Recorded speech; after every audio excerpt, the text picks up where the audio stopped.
নফল নামাজ সুন্নত নামাজ বেশি বেশি ঘরে পড়বেন, ফরজ নামাজ পড়বেন মসজিদে, নফল সুন্নত পড়বেন ঘরে। এই ব্যাপারে নবীজির নির্দেশ আছে, তোমাদের মসজিদ ঘরগুলোকে তোমরা কবর বানাইও না, মানে জেতা রাখো। সাহাবারে যে বলছে ইয়া রাসূলুল্লাহ ঘর আবার কবর হয় কেমনে? কয় মাঝে মাঝে নামাজ পড়ো ঘরে, তাইলে ঘরটা কি থাকে? তাজা থাকে, জেতা থাকে, সচেতন থাকে, কবর হবে না।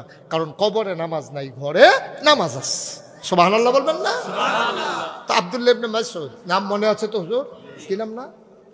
আব্দুল্লাহ ইবনে মাসউদ রাইসুল ফুকাহা, তিনি ফকিদের সর্দার। তো উনি ঘরের ভিতরে গিয়ে দাঁড়াইছে, আল্লাহু আকবার, নামাজে দাঁড়াইছে। নামাজে দাঁড়াইয়া সাহাবাদের একটা তবিয়ত ছিল, স্বভাব ছিল, তারা নামাজের ভিতরে সবচেয়ে লম্বা সূরা দিয়ে নামাজ পড়তেন, কোনো তাড়াহুড়া করতেন না।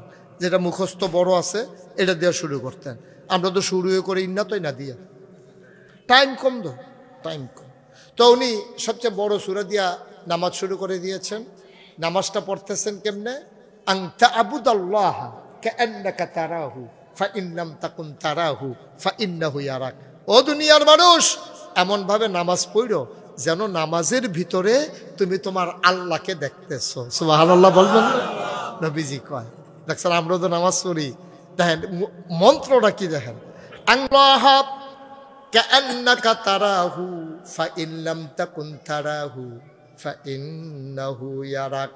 ও মুসলমান, তুমি এমন ভাবে নামাজ পড়ো নামাজের ভিতরে যেন তুমি তোমার আল্লাহকে দেখতেছো। ফাইন লাম তাকুন তারাহু, তুমি যদি তোমার নামাজের ভিতরে আল্লাহরে না দেখো, তোমার এই নজর নাই, তোমার এই দৃষ্টি নাই, আল্লাহরে দেখার ক্ষমতা তুমি রাখো না, ফাইন্নাহু ইয়ারাক, তাইলে তুমি বিশ্বাস রাখো আমি আল্লাহরে দেখি না, কিন্তু আমার আল্লাহ আমাকে দেখতেছে।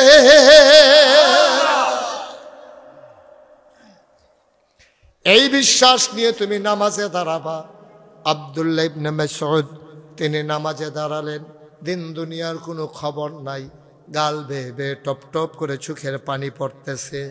হঠাৎ করে ঘরের ভিতরে একটা সাপ ঢুকলো। কি কথা বলা দেখি? কি ঘরের ভিতরে হঠাৎ করে একটা সাপ ঢুকলো। এদিকে কে আওয়াজ করে একটু শুনেন না কেউ আপনারা? এই যে বাংলাদেশটা ডাক দেউন না, না এই গজবে ধরছে ওকে উফরেতে নিচ পর্যন্ত ফলাফেন তো দুষ্টামি করবে। তো একটা লুকিয়া কইতে পারে রে এরকম করিচ্ছে, এখন মাহফিল চলতে আছে, এই কথাটা কই নেই, কোনটা দিয়ে একটা লুকো না। এই গজবতে আমরা বাড়াইম কবে? এটা তো করে শেষ হয়ে গেছি আমরা। আর একটা ছেলে তো দুষ্টামি করতেই পারে, তো ডাক দিবে না কেউ, সাইডা দিয়ে বইতে চায় তো শয়তানি করে।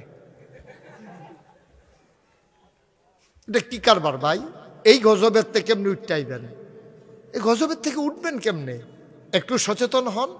এই জন্য বলছেন তা'মুরুনা বিল মা'রুফ ওয়া তানহাউনা আনিল মুনকার। মুমিন জীবনের মিশন হচ্ছে সৎ কাজের আদেশ দেবেন, অসৎ কাজ থেকে ফিরাই রাখবেন। আর এই অসৎ কাজ থেকে ফিরাইতে গিয়া আপনি যদি বাধার মুখোমুখি হন, হত্যাকাণ্ডের শিকার হন, আপনি শহীদ। বলেন সুবহানাল্লাহ। কি করবেন জীবন দিয়ে বেড়া? একটা ফিফরার যেমন জীবন, মশার যেমন একটা জীবন, তোমার তো একটাই জীবন। হিয়াল কুত্তার মতো মরার চাইতে অন্যায়ের বাধা দিয়ে মরে যাওয়া অনেক ভালো, ঠিক কিনা? কি লাভ? দুনিয়া কয়দিনের জিন্দেগি, কয়দিনের জিন্দেগি দুনিয়াতে? কয়দিন থাকবেন আপনি? জোর করে থাকতে পারবেন? তো যেই কথাটা বলতেছিলাম আব্দুল্লাহ ইবনে মাসউদ, কথা মনে আছে? আমার কথা মনে নাই? তো উনি লম্বা সূরা দিয়া নামাজ পড়তে আছে, হঠাৎ করে ঘরের ভিতরে কি না ঢুকছে? সাপ ঢুকছে। পরে ঘরের ভিতরে মহিলা, ওনার ওয়াইফ চিৎকার দিয়েছে, সাপ সাপ সাপ। আশেপাশের ঘরের যারা ছিল আইসা পিটাইয়া মারছে। তো সাপ মারার পরে দেখবেন আমাদের দেশে যত গবেষণা হয়, আপনি বাঘ বাড়লেও এত গবেষণা হয় না। সাপ মরার লগে লগে দেখবেন একজনকে মাফ মাফ কয়, এত মাফ, তো এতে মাপছে 3.5 হাত, ফোনে 4 আঙ্গুল মাইট পাশে। এরপরে আরেকবার আইসিরা কয় জাতি হাফ, কয় বুঝতে গেল মাথা সব করতে হচ্ছে তুই। আরেকবার আইসিরা কইতেছে কয়দিন আগে চলো মালাইছে, কয় বুঝতে গেল শরীরটা তেল তিল্লা। আরেকবার আইয়া কয় এই ডিম ফাটছে রে, কয়দিন আগে ডিম ফাটছে, কয় কেমনে বুঝতে, কয় হচ্ছে ফেটার সামনা ডিম ডিম।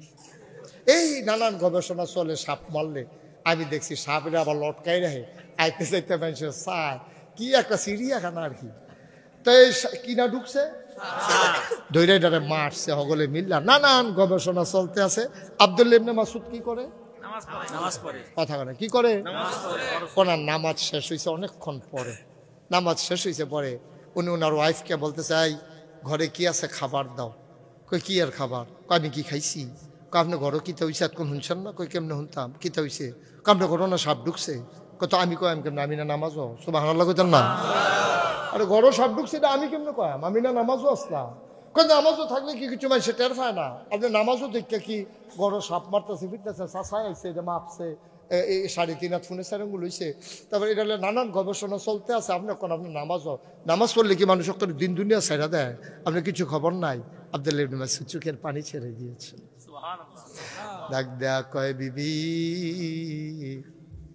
নামাজের ভিতরে থেকে সবই যদি টের পাইলাম কিসের নামাজ পড়লাম,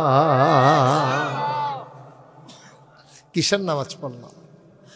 ও মুসলমান, ইসলাম এমন একটা ধর্ম আগে জানতে হবে, তারপরে বুঝতে হবে, তারপরে মানতে হবে। নাইলে মানতে গেলে ভুল হওয়ার সম্ভাবনা বেশি। আর জানার জন্য দ্বীনি শিক্ষায় যেতে হবে। আর দ্বীনি শিক্ষার জন্য আগে মানুষ নির্ভরশীল ছিল মাদ্রাসা মসজিদের লগে মক্তবে, আর এখন